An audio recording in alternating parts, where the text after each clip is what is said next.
Good morning, guys. This morning I'm going to talk to you a little bit about music.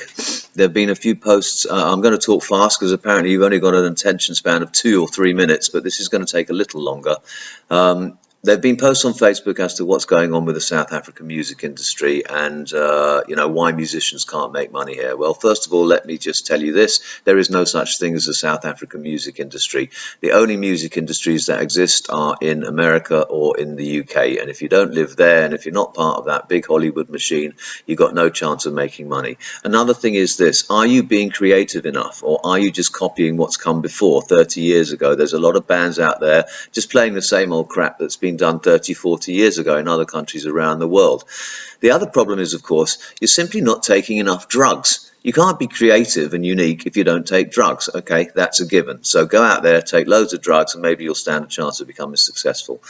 Anyway, if we go back, for example, to the great classical musicians of hundreds of years ago, the Beethovens and the Haydns and the Handels and the Mozarts and the Rachmaninoffs and the Brahms and the Bizets and all of those kind of people, they didn't make tons of money. They weren't rich. Mozart, probably the greatest classical composer of all time, died age 35 in abject poverty. Beethoven went deaf and then went mad, and a lot of other musicians followed the same route. Is that what you mean by success? You have to think carefully about success. What is success to you? Is it making lots of money? Is that your aim in life? Or is your aim in life to find peace of mind and to be a good person? Because I think the latter is probably a better cause. Remember to take lots of drugs, by the way. Coming into this century, okay, let's start with, you had various different genres, and music is all about genres. So, you had the roaring 20s, then you had the jazz era, then you had the 60s, the swinging 60s, then you had the rock of the 70s, then you had the new age and the funk and the disco of the 80s, then you had the hard thrash metal and grunge and acid jazz of the 90s, you had hip hop and R&B, and then all the electronic music started coming to fashion. People were pushing boundaries and being creative, being inventive, coming up with new ideas. So I ask you again, where are you musicians in South Africa who are being creative and coming up with new and unique music? Show yourselves now. An artist like George Formby, for example, who played the banjo, he was back in the 40s, I think, he wrote a very famous song called When I'm Cleaning Windows. Now, that song was actually about a peeping Tom who would climb up his ladder to clean people's windows, look into their houses and see married couples fucking in their bedroom or women undressing in the bathroom. But it was all very covert, so it was accepted. People didn't really quite get the message. Did that song make lots of money for George Formby? Not really. After that, then you had the Frank Sinatras, the Andy Williams, the Dean Martin, Sammy Davis Jr., those type of people. They were all funded by the mafia.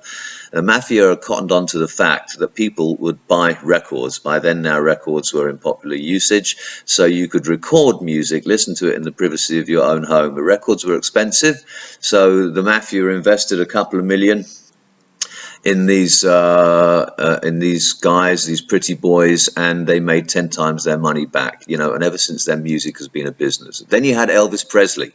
He was the first guy who really brought sex into the music business. Okay, so sex and music became married together. He got up on stage and swung his hips and and did this kind of thing with his lip and all of that kind of stuff, did his moves. And then you had in the 60s, the British Revolution with the Beatles. Now the Beatles, again, four pretty boys who the first songs they were playing, I Want to Hold Your Hand and Baby Please Give to Me and all those kind of early songs, that wasn't the kind of music they wanted to do. That was the music they were told to do, okay, because that would appeal to the young girls who would turn up in their thousands and hundreds of thousands to their concerts and buy millions of records, and go mad and swoon and faint and experience their first orgasm, because they couldn't control the raging estrogen, the hormones that were going through their bodies. So sex and music came together. And in the 60s, of course, you had LSD and drugs, and you had all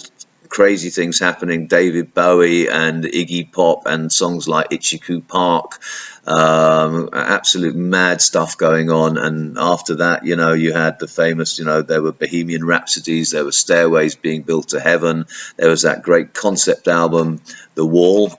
Could these people have done that without taking drugs? I don't know. Maybe, maybe not. So you had the rock music of the 70s. You know, I remember when I was young, I used to busk in the underground stations in London for pennies. You know, I hoped that one day I would make it as a musician. Like there's a lot of musicians here and all over the world who hope they're going to make it as musicians. Go to Nashville, the home of country and western music, the home of country music. See the streets filled with thousands upon thousands of people, you know, wannabe hopefuls who are not going to make it, who sit there in the gutter drinking themselves senseless because they can't make it and they've got nowhere to go. So the other reason why you might not be making it as a musician is you just might not be good enough. What you sound like in your own head might not actually be what you really sound like. You know, so just think about that for a moment. I've had a lot of guys come to me because, you know, I'm a producer and I do try and help young artists. A lot of guys come to me and they say, I'm a guitarist, I want to play you a couple of my songs. I say, sure, come along. They come along, they play the guitar, and I have to say, sorry, mate, you're not a guitarist, you just happen to be a guy who owns a guitar. You know, I hate to burst their bubble, but I have to be honest.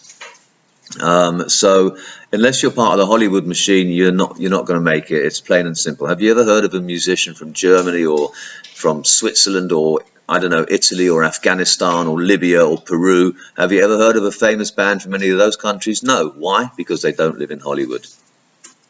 So, you know, the other thing is, why do we musicians feel that we're entitled to become famous and make lots and lots of money, you know, for just because we're creative? There's a lot of other creative people out there. If you're a plumber, you've got to be creative. If you're a builder, you've got to be creative. You know, an electrician and 100 other jobs, you've got to be creative in order to do your work. So why do we musicians sort of feel we're entitled to earn lots and lots of money? You know, anyway. So with the Beatles and the sex revolution and the drug revolution, you know, the phrase sex, drugs and rock and roll came into popular usage, and it's been that way ever since. So moving to the 80s, you had three gentlemen by the name of Stock Aitken and Waterman, and they wrote a song called I Should Be So Lucky for Kylie Minogue.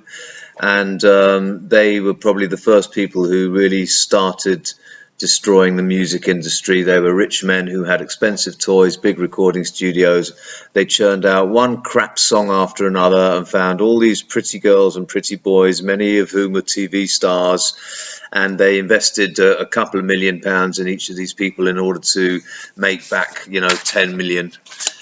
In return. So music was definitely by then becoming a big business. And of course in the 80s you started having people actually miming, playing supposedly live but miming to backing tracks. You know, you could put on a CD with a backing track with a vocal on it and the singer would mime over it. There was a lot of discussion, a lot of nonsense going on about that in the 80s. Then of course we move on to the 90s. And we have Mr. Simon Cowell, who appeared on the scene. And I don't know Simon Cowell. I don't know him as a person, but unfortunately, whether he knows it or not, he probably single-handedly completely destroyed the music scene. The X Factor and the pop idols and all of that nonsense. This was just business, making money. The winners of these competitions, ultimately, they went on to get a record contract for maybe a year or two, and then they were subsequently dropped like hot coals, and a new star was hailed in as a fad. So I think one of the reasons that people don't make it worldwide is because they're simply not part of this big, massive industry, which does not exist in South Africa, which is solely to make money and has absolutely nothing to do with art. So the 80s were a fascinating era. You had Madonna, you had Michael Jackson, you had people who could sing and play. Well, I say Madonna could sing. Well, the fact is she couldn't really sing. She was selling sex. Michael Jackson had been in music since he was 6 years old. It completely fucked him up as a person. We all know how it ended with Michael Jackson. And then we had all the copycats who came along as well. But guys, I'm telling you again, if you're wondering why you're not making it in the music business, it's simply because you're not born in Hollywood.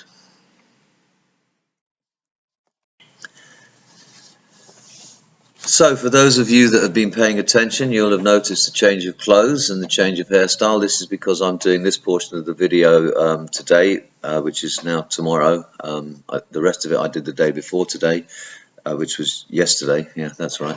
Anyway, yeah, my hairstyle, because last night I was out doing a gig, and this is my performance hairstyle, and it looks really cool, or perhaps not. But I've got so much fucking hairspray on here, it's probably going to stay like this forever. But, you know, I could go on talking about the music business forever and ever and ever. There are thousands of bands out there which I can say are really good. There are thousands which I can say are really crap. But at the end of the day, it's just a matter of opinion. Now, there are ways, though, I want to tell you, that you can make money out of being a musician, and that's by doing corporate events, functions, weddings, and things like that. Now, when I was 18, 19, 20, I laughed at these kind of guys. You know, I didn't have any respect for them. They were just wedding musicians, and I was going to be this big, big, famous rock star, you know. But I've been lucky enough to be able to bring up a family of 3 children on the proceeds I made from doing corporate events and weddings and functions and that kind of thing. So go out there. You need to be versatile, of course, and you actually need to be a good musician to do it. Learn 30 or 40 songs, different genres, and go and play some corporate events and make people happy. You're not going to be the focal point of attention. People are not going to be screaming and shouting, and women are not going to be throwing their knickers at you, because the attention's not going to be on you. It's going to be on the bride and the groom, or the company, or whatever. But it's an honourable way, and it's an honourable way of making money, you know, and it's definitely a good thing to do for a musician. You know, I've been lucky to play with some of the most brilliant musicians all over the world, far better than your Britney Spears and your Justin Biebers. These kind of guys, you know, are not going to ever make it by being a brilliant flautist or a brilliant sax player or violinist. They're not going to become pop stars, but they're absolutely amazing at what they do, and they earn good money doing all of these corporate events. The other thing I want to say to you is this. The advantage of doing corporate events is you can still go out to pubs and clubs and venues and do your own music as well. You know, there's nothing stopping you doing that. And you can still have another job, a proper job. The famous question that's asked to me, and I'm sure has been asked to you, is, what do you do? I'm a musician. Yeah, but what's your proper job? Well, my proper job is I'm a musician. Well, I mean, actually, that's not quite true. I do have another job, so I'm a bit fortunate in that respect. And the other way, of course, to make money in music is by writing gospel songs. Gospel music sells in its millions, and it's very easy to do. You only need to know 3 or 4 chords or 5 chords, and what you've got to do is just change the words baby in your song to the word Jesus. So, for example, baby, I need you in my life becomes Jesus, I need you in my life. Baby, I love you so becomes Jesus, I love you so. There you have a gospel song, and there you can earn some money. But let me ask you this. Why do you really want to be famous? Do you know what it entails being a world famous musician?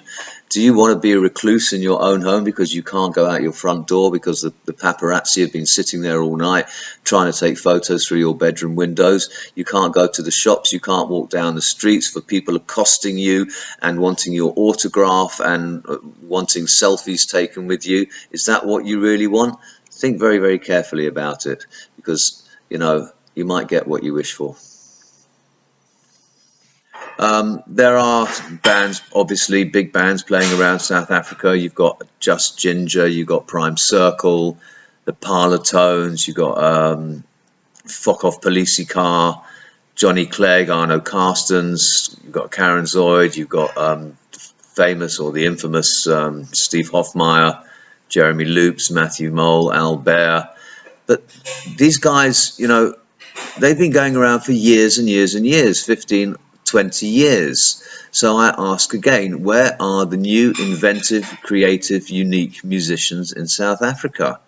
Because I just don't see them. The only one band I've ever seen in my 11 years of living in this country that have got anything to offer is a band called Oxy. 4 coloured guys, don't come from wealthy backgrounds. They have to play on what instruments and what amps they can get their hands on, but they're dedicated and they're unique. They play their own brand of indie punk music, and it's definitely different to anything I've ever heard.